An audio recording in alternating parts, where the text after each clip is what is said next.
Dimanche 12 décembre 2021, troisième dimanche de l'Avent. Chers frères et sœurs, bienvenue à ce temps de méditation, surtout de l'Évangile de ce troisième dimanche. Voici les références de nos lectures. Tout d'abord, Sophonie, chapitre 3, les versets 14 à 18. Comme cantique, nous aurons Isaïe, chapitre 2, les versets 2 à 6. En seconde lecture, Philippiens 4, versets 4 à 7.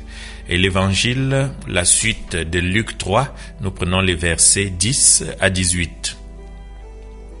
Chers frères et sœurs, bienvenue donc à cette méditation. Je suis le Père Alphonse, salésien de Don Bosco.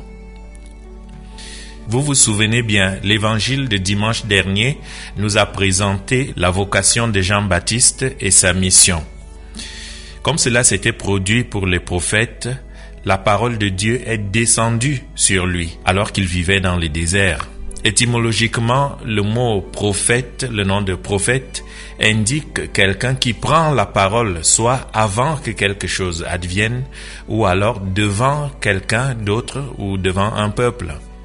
Jean est donc ce prophète, prophétesse, prophète, qui non seulement apporte la parole au peuple, mais il est celui qui est venu indiquer la parole même de Dieu désormais présente, la parole faite chair en Jésus de Nazareth, son disciple.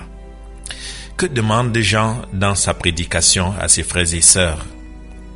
Alors, l'événement qui va se produire est extraordinaire, unique dans toute l'histoire et parmi les grandes religions.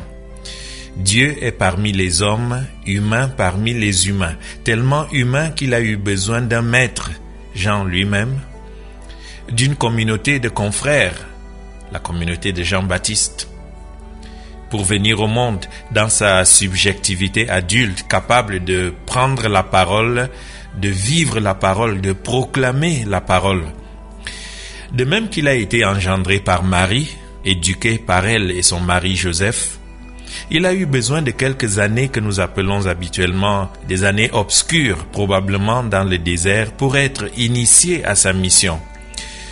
Oui, tout se passe dans la simplicité de la vie quotidienne, et donc aussi ce que Jean-Baptiste demande dans sa prédication dans l'évangile de ce dimanche appartient à la vie quotidienne.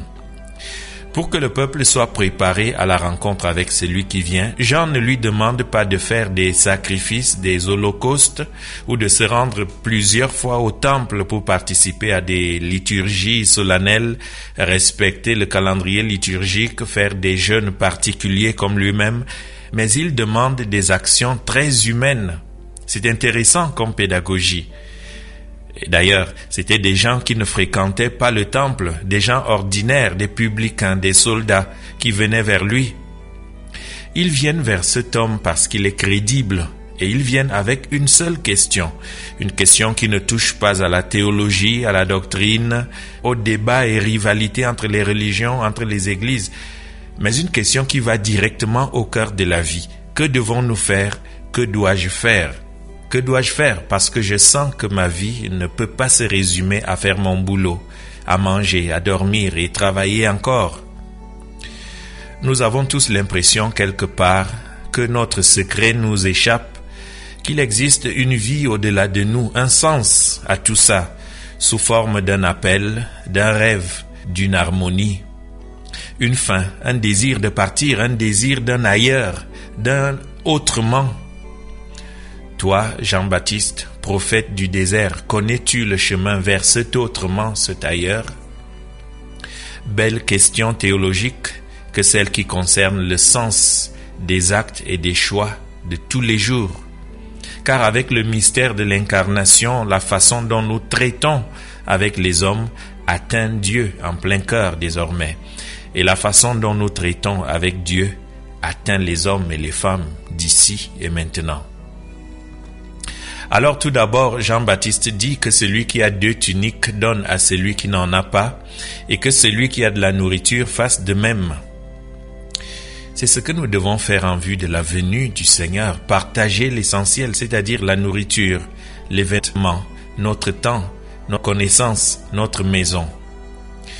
Cela suffit pour dire que l'on s'est converti, que l'on a fait la métanoïa, que l'on a changé de vie en vue de la rencontre avec le Seigneur qui vient pour lui ressembler comme nous disions déjà.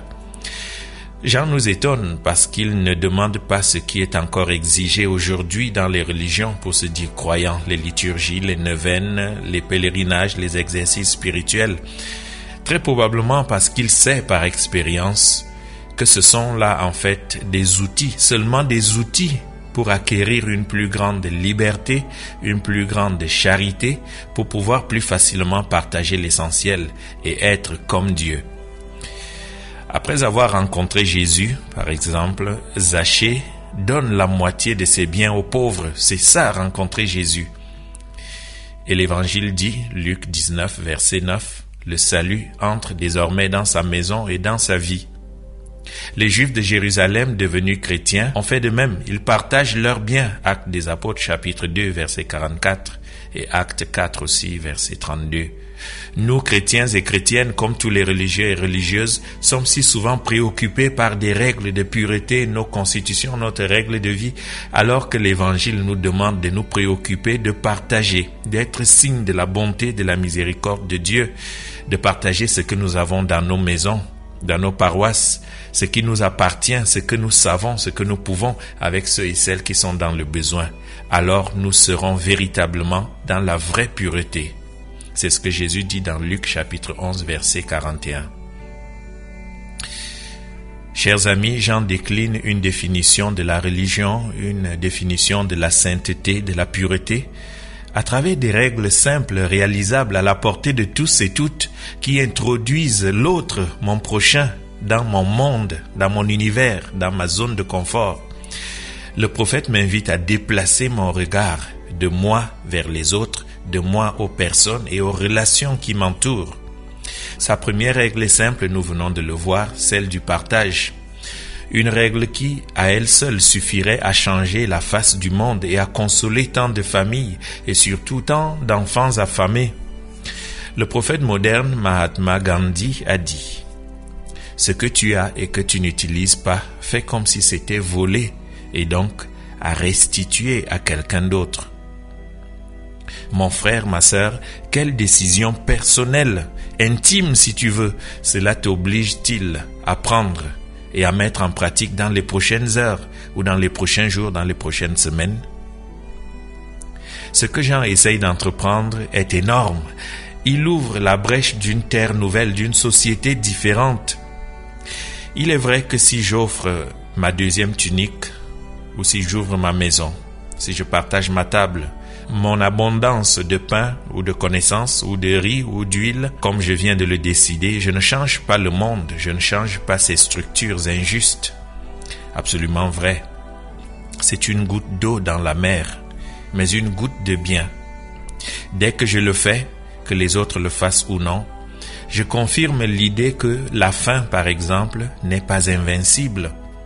Qu'il y a de la joie à donner, à partager, à susciter un sourire, un merci chez l'autre, que la douleur des autres se traduit en un devoir pour moi, en une obligation pour moi, que le partage et la solidarité sont la plus belle version de la race humaine. Et pour changer le monde et préparer la route au Seigneur, des catégories sociales spécifiques de personnes ressentent ce désir de jouer leur rôle. Elles s'invitent dans l'auditoire de Jean et toutes ces catégories lui posent la même question: que devons-nous faire? C'est le cas des publicains, des collecteurs d'impôts qui ne vendaient pas leur corps comme le faisaient les prostituées, mais ils livraient quand même leur pays au pouvoir impérial. Jean le Baptiste ne leur demande pas de choses extraordinaires. Il ne leur demande pas non plus d'abandonner leur profession. Sinon, il demanderait leur démission à plusieurs de nos administrateurs, de nos fonctionnaires aujourd'hui. Mais il leur demande plutôt de vivre leur fonction, de l'accomplir dans la justice, dans le patriotisme, dans le souci du bien commun. Pour ces fonctionnaires tentés par les abus, le harcèlement financier, le vol lors de la collecte des impôts, il suffit de pratiquer une grande vertu, la justice. C'est comme s'il leur disait: vous jouez un rôle, vous avez une autorité, n'exigez rien de plus que ce qui vous a été fixé.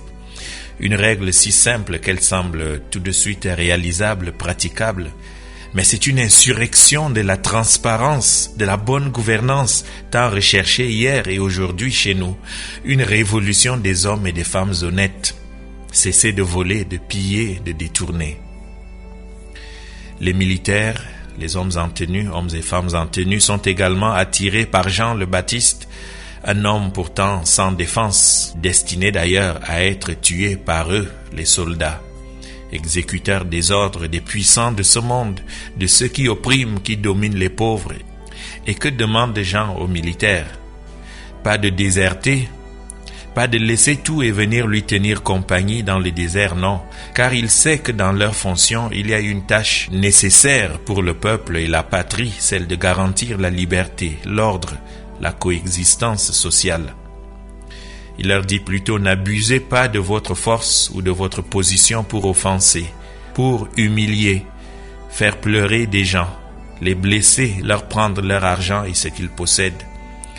Quand on est plus fort, il devient trop facile d'écraser le faible, d'humilier celui ou celle qui est sans défense ou qui est seul. Le passage de ce dimanche se termine avec Jean qui lève les yeux. Un plus fort que moi viendra et vous baptisera dans l'Esprit Saint et le feu, dit Jean. Il est le plus fort, non parce qu'il s'impose et domine, mais parce qu'il est le seul à parler au cœur, le seul à baptiser dans le feu. Il enflammera des millions et des millions de vies, les illuminera et les rendra heureuses. Cela fait de lui le plus fort et le plus aimé. Seigneur, je te croyais si loin et tu viens en moi. Tu m'apportes le salut, tu viens faire en moi toutes choses nouvelles.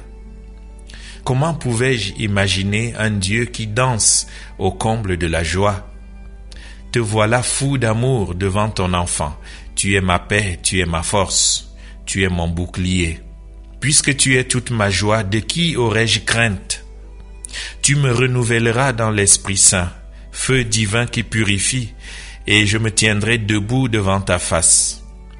Seigneur, accorde-nous de pouvoir t'attendre comme des amoureux. Prépare nos pauvres cœurs à t'accueillir dans la paix et la joie que tu apportes en te faisant si proche et si petit.